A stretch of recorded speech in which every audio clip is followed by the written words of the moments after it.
आप सभी को प्रभात का नमस्कार। फिजिक्स वेदा में आप सभी का एक बार फिर से स्वागत है। आशा करता हूँ कि आप लोग मज़े में होंगे। जैसा कि टॉपिक आपको क्लियरली यहाँ पे दिख रहा होगा, अभी हम लोग स्टडी करने जा रहे हैं चार्जिंग ऑफ अ कंडक्टर।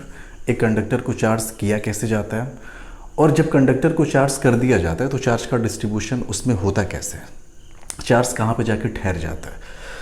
तो शुरुआत करने के लिए हम यहाँ पे एक स्फेरिकल बॉडी ले रहे हैं और ये स्फेरिकल बॉडी इनिशियली अनचार्ज्ड है, यानी कि इसके पास कोई चार्ज नहीं है। यानी Q इनिशियल की वैल्यू इस बॉडी के पास है 0, यानी कि जितने भी इसके पास नंबर ऑफ इलेक्ट्रॉन्स रहे होंगे उतने ही नंबर ऑफ प्रोटॉन्स भी रहे होंगे इसके पास, तभी तो फाइनल चार्ज इसका 0 है ना। बॉडी इनिशियली न्यूट्रल कंडीशन में है। अब क्या किया गया, हमने थोड़ा बहुत बेसिक में पढ़ा है कि किसी बॉडी से या किसी एटम से, हम यहाँ पे फिलहाल एटम की बात नहीं कर रहे हैं, पूरी की पूरी बॉडी की बात कर रहे हैं। जब भी इलेक्ट्रॉन्स वहाँ से निकाले जाते हैं तो बॉडी पॉजिटिवली चार्ज बन जाती है, और जब इलेक्ट्रॉन का सबमिशन होता है बॉडी के ऊपर, इलेक्ट्रॉन का एडिशन होता है, उस केस में जो बॉडी होती है वो नेगेटिवली चार्ज बन जाती है। अब देखते हैं यहाँ पर क्या हो रहा है। तो चलो, हमने मान लिया कि इसको हमने कहीं से किसी तरीके से हमने इसको इलेक्ट्रॉन की सप्लाई की। हमने मान लिया कि हमने 6 इलेक्ट्रॉन इसको कहीं से दे दिए। अब जैसे ही 6 इलेक्ट्रॉन्स हमने इस बॉडी को दिए, बॉडी पे नेगेटिव चार्ज आ जाएगा, body will become negatively charged. यानी कि ये कोई भी आपकी बॉडी रही होगी, बॉडी अब इसके पास नेगेटिव चार्ज आ जाएगा। और हमने ये मान लिया कि हमने जो चार्ज जो हमने दिया है बॉडी के सेंटर पे दिया है, ये कोई स्फीयर है, इसके सेंटर पे किसी भी तरीके से हमने चार्ज को इंजेक्ट किया। फिलहाल अभी समझने के लिए हम आपको इतना बता रहे हैं। तो जैसे ही सेंटर पे हमने 6 इलेक्ट्रॉन्स को इंजेक्ट किए, तो चलो मान लेते हैं कि वो 6 इलेक्ट्रॉन सेंटर पे कुछ इस तरीके से होंगे। ये पहला इलेक्ट्रॉन, ये आपका दूसरा, तीसरा, चौथा, ये 5वां और ये 6वां इलेक्ट्रॉन्स। मान लेते हैं कि 6 नहीं, यहाँ पे 8 मान लेते हैं। 8 इलेक्ट्रॉन्स हमने इस बॉडी को दिए, तो एक यहाँ पे हो जाएगा 7वां और यहाँ पे एक हो जाएगा 8वां इलेक्ट्रॉन्स। जैसे ही बॉडी के सेंटर पे 8 इलेक्ट्रॉन्स आए, यानी कि बॉडी को हमने 8 इलेक्ट्रॉन्स दिए थे, इसके सेंटर पे हमने इंजेक्ट किया था।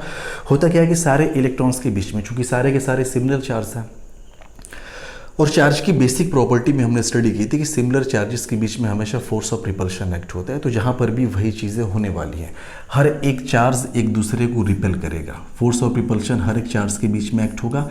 सारे के सारे जो चार्ज है वो एक दूसरे से दूर भागेंगे, और फाइनली जो चार्ज जो होता है वो सेंटर पे न रह के, अगर ये बॉडी कंडक्टिंग है तो सारा का सारा जो चार्ज होता है वो बॉडी के सरफेस पे शिफ्ट हो जाता है। यानी फाइनली ये सारा का सारा जो चार्ज है वो बॉडी की सरफेस पे आ जाएगा। यानी कि ये जो इलेक्ट्रॉन्स हैं ये सारे के सारे कहाँ पे आ जाएंगे, बॉडी की सरफेस पे आ जाएंगे। तो कहने का बस यही मतलब था हमारा कि जब किसी कंडक्टर को चार्ज किया जाता है या फिर कंडक्टर के पास जो भी चार्ज होता है वो उसके अंदर नहीं होता, वो उसके सरफेस पे होता है। आपने देखा 8 इलेक्ट्रॉन्स हमने सेंटर पे इंजेक्ट किए थे, लेकिन फोर्स ऑफ रिपल्शन की वजह से, म्यूचुअल फोर्स ऑफ रिपल्शन हर एक चार्ज पार्टिकल के बीच में लग रहा था, हर एक इलेक्ट्रॉन्स के बीच में लग रहा था, और फाइनली सारे के सारे जो इलेक्ट्रॉन्स थे वो कहाँ पर चले गए, बॉडी की सरफेस पर चले गए। एक और इलेक्ट्रॉन्स यहाँ पर बना दें, ठीक है। जस्ट यहाँ पे तो हमने ये देखा कि हमने इलेक्ट्रॉन्स यहाँ पे बॉडी में ऐड किए हैं, तो बॉडी यहाँ पे हो गई है नेगेटिवली चार्ज्ड, और नेगेटिवली चार्ज्ड होने के बाद जो चार्ज का डिस्ट्रीब्यूशन है वो उसके सरफेस पे हो गया। एक और ख़ास बात यहाँ पे इंपॉर्टेंट ये है कि चूंकि बॉडी एक सिमेट्रिक शेप की है, यूनिफॉर्म शेप की है, इस केस में जो चार्ज का डिस्ट्रीब्यूशन होगा वो भी यूनिफॉर्मली होगा। यानी ऐसा नहीं होगा कि कहीं पे चार्ज का कंसंट्रेशन ज़्यादा हो जाए और कहीं पे कम हो जाए। चार्ज इक्वली डिवाइड होगा इसके सरफेस के ऊपर, यानी हर जगह चार्ज की डेंसिटी, चार्ज का जो कंसंट्रेशन होगा दैट विल बी इक्वल। अब अगर यहीं पे बॉडी से हमने इलेक्ट्रॉन्स निकाले होते हैं, जैसे मान लिया कि हमने ये एक बॉडी है और यहाँ से हमने इलेक्ट्रॉन्स को निकाले, चलिए मान लेते हैं इस केस में हमने 4 इलेक्ट्रॉन्स यहाँ से निकाले। तो जैसे ही 4 इलेक्ट्रॉन्स हम निकालेंगे तो होगा क्या कि बॉडी पॉजिटिवली चार्ज हो जाएगी, यानी कि +4 इलेक्ट्रॉन्स के बराबर का पॉजिटिव चार्ज आ जाएगा इस पे। यानी कि अब ये बॉडी कुछ ऐसे हो जाएगी। चलो, यहाँ पर भी हम यही मान लेते हैं कि ये जो 4 इलेक्ट्रॉन्स थे हमने सेंटर से निकाले थे, तो जो 4 पॉजिटिव चार्ज होंगे वो सेंटर पे आ जाएंगे, 1 2 3 4। यहाँ पर भी आप उसी तरीके से इस चीज़ को समझ सकते हैं कि हर एक चार्ज के बीच में फोर्स ऑफ रिपल्शन एक्ट हो रहा होगा, and due to that force of repulsion सारे के सारे जो चार्जेस होंगे पॉजिटिव चार्ज वो सरफेस की तरफ मूव करेंगे, और फाइनली जो चार्ज होगा that will exist on the surface of the conducting sphere. वो इसके अंदर रहेगा ही नहीं। अब चार्ज कहाँ पे इंजेक्ट कर रहे हो, चार्ज कहाँ पे दे रहे हो, इस बात से कोई फ़र्क नहीं पड़ता।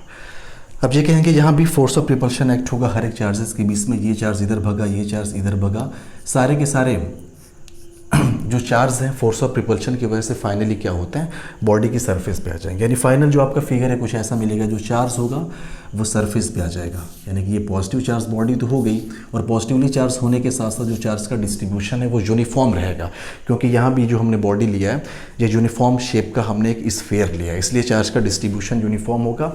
चार्ज इक्वली डिवाइडेड होगा सरफेस के ऊपर, ऐसा नहीं होगा कि कहीं पे कंसंट्रेशन ज़्यादा कहीं पे कंसंट्रेशन कम।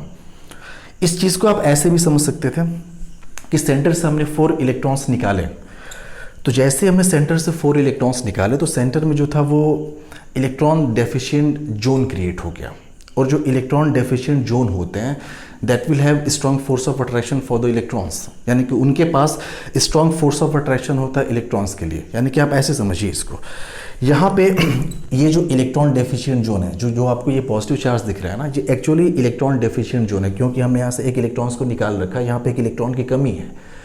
अब ये चाहेगा कि यहाँ पे एक इलेक्ट्रॉन आ जाए, तो ये क्या करेगा, अपने बगल वाले एटम से कहीं से भी, यहाँ से इसने क्या किया, एक इलेक्ट्रॉन को ले लिया। अब जैसे ही यहाँ से इसने एक इलेक्ट्रॉन को यहाँ पे खींच के इसको यहाँ पे इसको कंप्लीट किया, अब ये चार्ज तो यहाँ से गायब हो जाएगा, चार्ज अपीयर हो जाएगा अब यहाँ पे। अब ये क्या करेगा, फर्दर इधर से एक इलेक्ट्रॉन खींचेगा, तो फाइनली प्रोसेस चलता जाता है, और फाइनली जो चार्ज अपीयर होगा वो चार्ज होगा सरफेस के ऊपर अपीयर। तो ये सिर्फ समझने का तरीका है अलग अलग। मेन बात सिर्फ इतनी है कि when some charge is given to a conductor due to mutual force of repulsion, charge always exist on the surface of the metallic conductor. हमेशा उसके सरफेस पे चार्ज एग्जिस्ट करता है। थोड़ा सा आप यहाँ पे देखिए, यहाँ पे चार्ज के डिस्ट्रीब्यूशन के बारे में बात कर रहे हैं, एक्चुअली वही बात करने जा रहे हैं। वहाँ पे तो हमने बॉडी जो था वो यूनिफॉर्म शेप का ले रखा था, हमने स्फेरिकल शेप की बॉडी ले रखी थी। लेकिन मान लीजिए क्या हो अगर बॉडी का शेप यूनिफॉर्म ना हो, कि ऐसे कुछ हो, रैंडम शेप की बॉडी हो, बॉडी कुछ इस टाइप के शेप की है, और यहाँ पे हमने बॉडी को चार्ज दे दिया।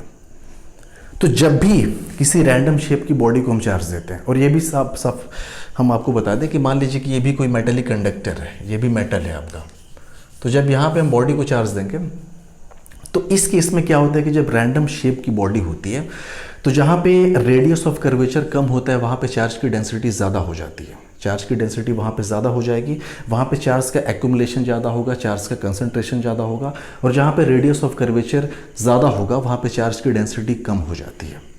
यानी कि साफ साफ हम यहाँ पे लिख सकते हैं, अगर स्टेटमेंट के फॉर्म में हम लिखना चाहें तो आप साफ साफ लिख सकते हैं कि when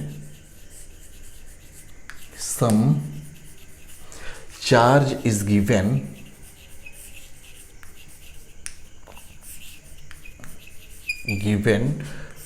to a metallic conductor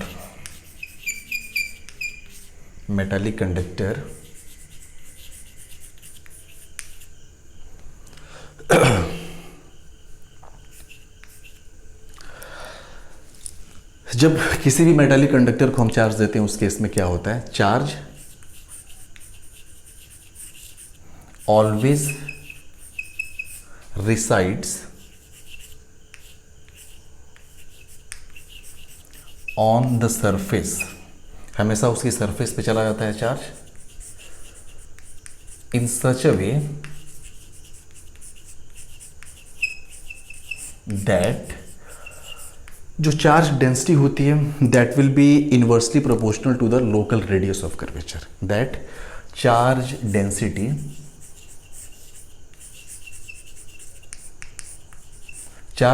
को हम रिप्रेजेंट करते हैं एक्चुअल में कूलॉम पर मीटर स्क्वायर, इसकी यूनिट होती है, इज इनवर्सली प्रोपोर्शनल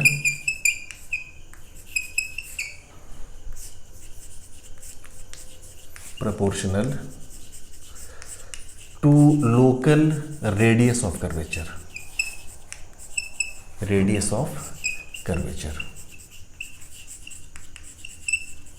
अब इसको थोड़ा सा समझ लीजिए आप, ये पूरा का पूरा स्टेटमेंट सिर्फ आपका यही कह रहा है कि जो चार्ज डेंसिटी होगी, चार्ज डेंसिटी को हम बेसिकली सिग्मा से रिप्रेजेंट करते हैं।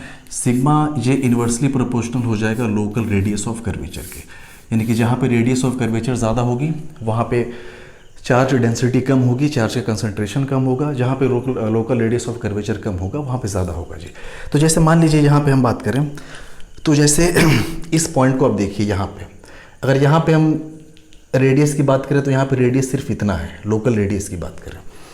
अगर हम इस वाले सरफेस की बात करें तो किसको स्फीयर के फॉर्म में कन्वर्ट करिए तो आप देखेंगे यहाँ पे रेडियस कुछ इतना है। इसको हमने R2 मान लिया, इसको हमने मान लिया R1, इसको हमने R1 मान लिया। अगर हम बात करें यहाँ पे तो अब यहाँ पे जब स्फीयर आप बनाएंगे ना तो वो स्फीयर बहुत बड़ा बनने वाला है, यानी कि यहाँ पे जो रेडियस होगी वो हो गई R3। तो आप साफ साफ यहाँ पे देख सकते हैं कि जो सबसे छोटी वैल्यू है वो है R1, यानी R1 सबसे छोटी है, इससे थोड़ा सा बड़ा आपका R2 है और सबसे बड़ा आपका जो है R3 है। यानी कि जहाँ पे रेडियस ऑफ कर्वेचर सबसे कम है वहाँ पे चार्ज डेंसिटी सबसे ज़्यादा होने वाली है। यानी कि आप साफ साफ कह सकते हैं कि जो सिग्मा होगा, यानी कि सिग्मा 1 होगा वो सबसे बड़ा होगा, उसके बाद सिग्मा 2, उसके बाद आएगा आपका सिग्मा 3।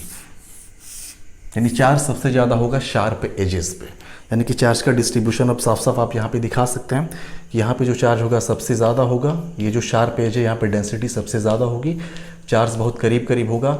जो फ्लैट सरफेसेस होंगी वहाँ पे चार्ज दूर दूर होगा। तो चार्ज का डिस्ट्रीब्यूशन कुछ इस तरीके से होता है। और बॉडी अगर आपकी यूनिफॉर्म शेप की है तो फिर तो चार्ज का डिस्ट्रीब्यूशन वहाँ पे यूनिफॉर्म होगा, चार्ज इक्वली वहाँ पे डिस्ट्रीब्यूटेड होगा। तो ये सारी की सारी कहानी आपको सिर्फ समझाने के लिए था, क्योंकि आगे हम लोग बहुत ज़्यादा इसका इस्तेमाल करने वाले हैं, बहुत ज़्यादा ये इंपॉर्टेंट है। तो इस लाइन को एक बार फिर से समझ लीजिए कि when some charge is given to a metallic conductor, सिर्फ और सिर्फ मेटालिक कंडक्टर की बात कर रहे हैं हम लोग। ऐसा इंसुलेटर के केस में नहीं होता या फिर नॉन कंडक्टर के केस में नहीं होता। नॉन कंडक्टर केस में हम चार्ज जहाँ पे देते हैं चार्ज वहीं पे ठहर जाता है, चार्ज मूव नहीं कर पाता। ऐसा नहीं कि चार्ज मूव करके सरफेस के टूवर्ड्स आ जाता है जैसा कि यहाँ पे हो रहा है। ऐसा सिर्फ और सिर्फ होता है कंडक्टर के केस में, because conductor have plenty of free electrons, उसके पास बहुत ज़्यादा फ्री इलेक्ट्रॉन्स होते हैं, वो मूव कर सकते हैं throughout the whole body of the conductor. लेकिन इंसुलेटर केस में ऐसा नहीं होगा। तो when some charge is given to a metallic conductor, charge always resides on the surface, हमेशा सरफेस पे होता है, in such a way that charge density, फिलहाल यहाँ पे हम सरफेस चार्ज डेंसिटी की बात कर रहे हैं, तो यहाँ पे हम लिख दे रहे हैं सरफेस चार्ज डेंसिटी, क्योंकि चार्ज डेंसिटी कई तरीके की होंगी। आगे हम लोग जब कंटिन्यूअस चार्ज डिस्ट्रीब्यूशन की बात करेंगे तो वहाँ पे हम लोग देखेंगे एक लीनियर चार्ज डेंसिटी होती है, एक सरफेस चार्ज डेंसिटी होती है और एक होती है वॉल्यूम चार्ज डेंसिटी। तो जो चार्ज डेंसिटी होती है उसका यूनिट होता है कूलॉम पर metre square, that will be inversely proportional to the local radius of curvature. जहाँ पे रेडियस ऑफ कर्वेचर ज़्यादा वहाँ पे चार्ज डेंसिटी कम, यानी वहाँ पे चार्ज का जो अमाउंट होगा वो कम होगा। जहाँ पे रेडियस ऑफ कर्वेचर सबसे कम है वहाँ पे चार्ज डेंसिटी सबसे ज़्यादा होगी। तो एक छोटा सा बेसिक कॉन्सेप्ट था जो आपको पता होना चाहिए। इसके बाद हम लोग चार्जिंग मेथड्स पे आएंगे, रबिंग मेथड का यूज़ करके कैसे चार्ज करते हैं, कंडक्शन मेथड का यूज़ करके कैसे करते हैं और इंडक्शन मेथड।